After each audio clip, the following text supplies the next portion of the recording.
Super Saravana stores.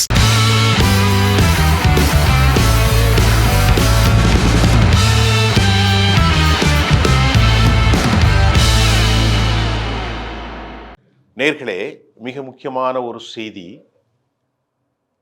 தமிழ்நாட்டில் கூட்டணி என்ன நடக்கு? நேற்று பேசுகிற போது காங்கிரஸ் கட்சி கூட்டணி அமைக்கிறதா அப்படின்னு நான் பேசியிருந்தேன். இன்றைக்கு அந்த செய்திகளுடைய உறுதித்தன்மை நமக்கு கிடைச்சிருக்கு. மத்திய பிரதிநிதி திரு வேணுகோபாலும் சத்தீஸ்கர் முன்னாடிய துணை முதலமைச்சரும் கலந்துகிட்டாங்க. சித்தரஞ்சன் தாஸ் சாலையில் மு.க. ஸ்டாலின் வீட்டில் 45 நிமிடம் பேச்சு. அந்த பேச்சில் என்ன நடந்துச்சுங்கிறத தெளிவாக நான் உங்களுக்கு சொல்கிறேன். ஆதாரமான கருத்துகளோடு நான் உங்களுக்கு சொல்ல போகிறேன். திரு ஸ்டாலினுக்கு உதவியாக கனிமொழி, வேணுகோபால் மற்றும் சத்தீஸ்கருடைய முன்னாள் மாநில துணை முதலமைச்சர். அப்போ மற்றவங்கெல்லாம் எங்கே போனாங்க? யாரும் உள்ள வரல. மற்றவங்க யாரும் வரல. செல்வ பெருந்தகை வரல. காங்கிரஸுடைய பணிக்குழு வரவில்லை. அது மாதிரி தமிழ்நாட்டுடைய காங்கிரஸ் டெல்லி பிரதிநிதியும் அவரும் வரவில்லை. ஆனால் இப்போ தெளிவாக சொன்னாராம் வேணுகோபால்கிட்ட.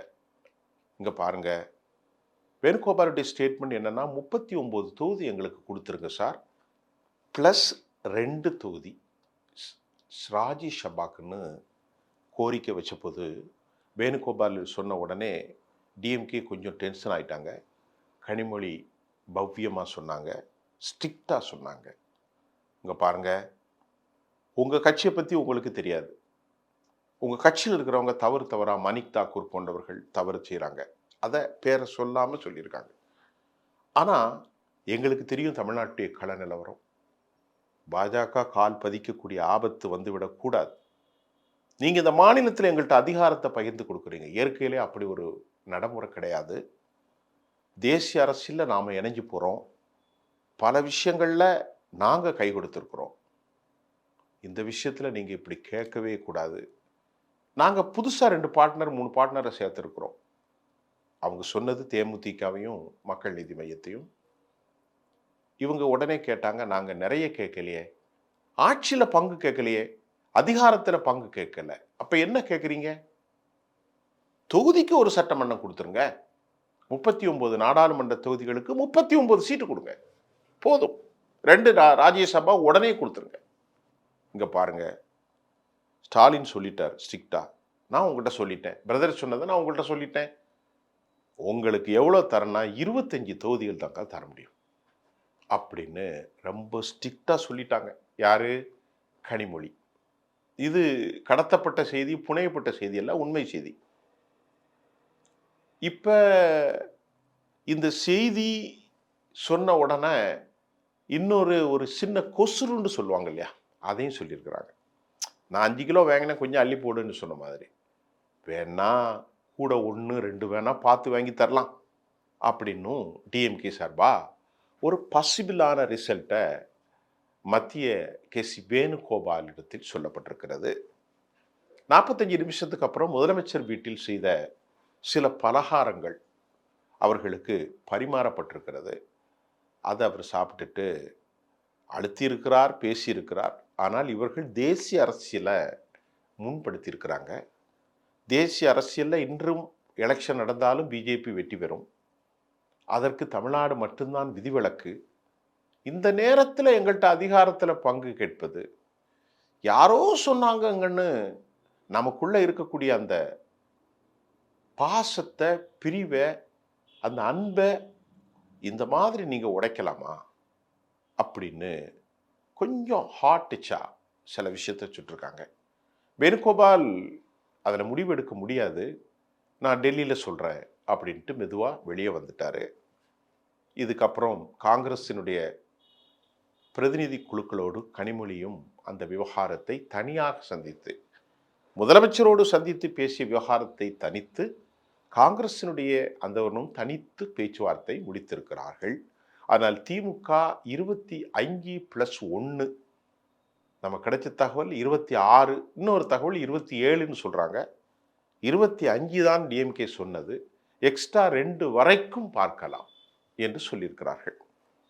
இப்போ காங்கிரஸ் கட்சி என்ன முடிவெடுக்கலாம் அப்படின்னா, இதுல ஒரு சந்தேகத்தை திமுக புள்ளிகள் கடும் கோபமாக தெரிவிக்கிறார்கள். இத்தனை குழப்பத்துக்கும் காரணம் மாணிக் தாக்கூர், அதே மாதிரி பிரவீன் சக்கரவர்த்தி, இவங்களுக்கெல்லாம் தமிழ்நாட்டை பத்தி என்ன தெரியும் அப்படின்னு காங்கிரஸ் கட்சியுடைய கோபண்ணாவுடைய பேச்சையும் நாம பார்க்கணும். டிஎம்கே ஏன் இவ்வளவு அசந்து போறாங்க, தூக்கி வெளியே போடுங்க அப்படின்னும் கடும் போக்குவாதிகள் திமுகல இருந்து பொது மேடைகள்ல பேசுறாங்க. ஆனா மு.க. ஸ்டாலின் மௌனியாக இருப்பதற்கு சில காரணங்கள் உண்டு. அந்த காரணங்கள் என்ன? நாடாளுமன்றத்தில் என்ன பிரச்சனை வந்தாலும் தமிழ்நாட்டின் சார்பில் பேசுவதற்கு காங்கிரஸ் உறுப்பினர்கள் தாங்க மெஜாரிட்டியா இருக்கிறாங்க. நாம டக்குன்னு வெண்ண திரண்டு வந்த நேரத்தில் தாலி உடைந்த கதையா அதை உடைச்சிடக்கூடாதுங்க, கவனமாக கையாளணும் அப்படின்ட்டு ஸ்டாலின் கொஞ்சம் பொறுமை காக்கிறார்.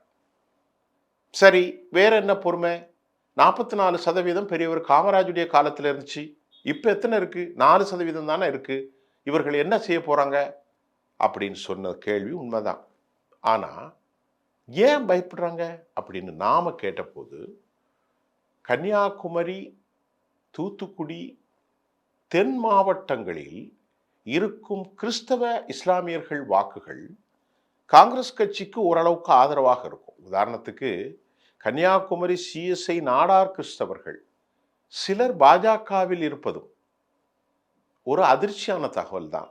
ஆனாலும் காங்கிரஸ் ஒரு நம்பகமான காட்சி என்றும், இவர்கள் தொடர்ந்து ப்ரொக்ளைம் பண்ணுகிற மதச்சார்பற்ற அந்த மதவாதத்திற்கு எதிரான ஒரு ஐடென்டிட்டியை காங்கிரஸ் காட்ட வேண்டும் என்றும், அதில் வெண்ணெய் திரண்ட நேரத்தில் தாலி உடைஞ்சிடக்கூடாதுங்கிறதுல ரொம்ப கவனமா இருக்காங்களாம்.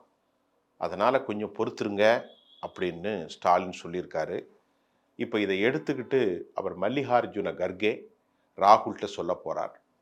அவங்க இறுதி முடிவை எப்படி எடுப்பாங்க அப்படிங்கிறத நமக்கு இப்போ சொல்ல தெரியாது. ஆனால் காங்கிரஸுக்கு வழி இருக்கிறதா?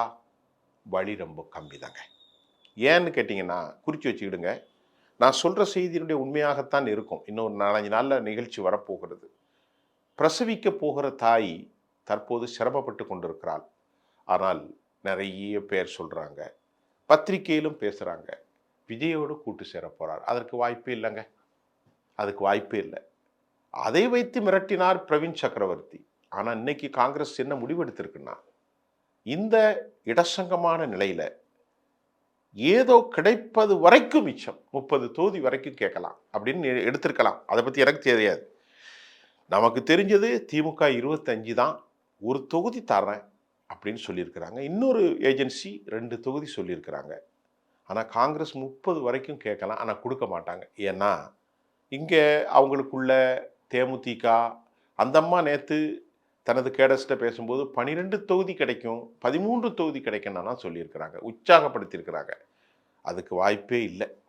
ரெண்டாவது மிக முக்கியமாக, மக்கள் நீதி மையத்துக்கு 3, வைகோவுடைய பிரச்சனை பெரிய பிரச்சனை, அவரை சமாளிக்கணும். ஐஎம்யூஎல் போன்ற கட்சிகளுக்கு 2, மற்ற கட்சிகளுக்கு கொடுத்துருக்குறாங்க. இதில் திருமாவளவனுக்கு ஒரு சீட் எக்ஸ்ட்ரா கொடுக்கணும், 170 தொகுதியில் தான் போட்டிடணும். இப்போ காங்கிரஸ்னால சில பணிகள் அவர்களுக்கு தொய்வு. ஆனால் காங்கிரஸை கைவிடுறதற்கு ஸ்டாலின் விரும்பவே இல்லை. ஏன்னா கடும் மிரட்டலுக்கிடையும் கடுமையான அச்சத்திற்கும் இடையிலும் தான் இந்த போரை அவர் சந்திக்க வேண்டும் அப்படின்னு அவர் விரும்புகிறார். தன் கட்சிக்கான பலவீனத்தை அவர் நன்கு உணர்ந்திருக்கிறார். தன் கட்சிக்கான பலவீனம் விஜயின் மூலம் ஏற்பட போகிறது என்பதையும் அவர் நன்கு உணர்ந்திருக்கிறார். அடையாளப்படுத்த முடியாத வாக்கு எண்ணிக்கை சதவீதம் இல்லாவிட்டாலும் அவர் எங்கேயாவது கரம்பலை ஏற்படுத்தி விடுவாரோ என்கின்ற அச்சம் உச்சபட்ச நிலையில் திமுக தலைவர்களிடத்தில் இருக்கிறது, முதலமைச்சர்கிட்ட இருக்கு.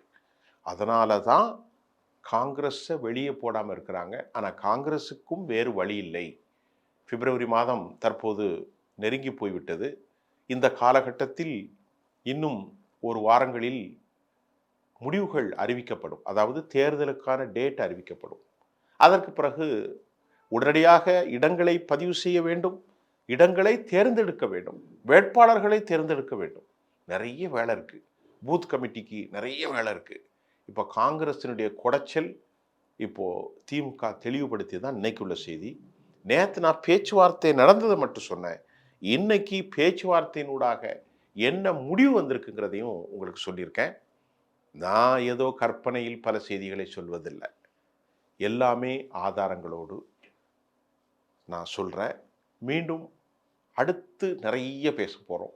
களத்திலிருந்து புனையப்பட்ட செய்திகள் அல்ல, மித்தல்ல, ஆதாரங்களோடு. அது சிலது நடக்கலாம், பலது நடக்காமும் போகலாம். ஆனாலும் கூட ஒரு பத்திரிகையாளனா துல்லியமாக களத்திலிருந்து ஜெம் தொலைக்காட்சிக்காக மீண்டும் நாளை சந்திப்போம். நன்றி.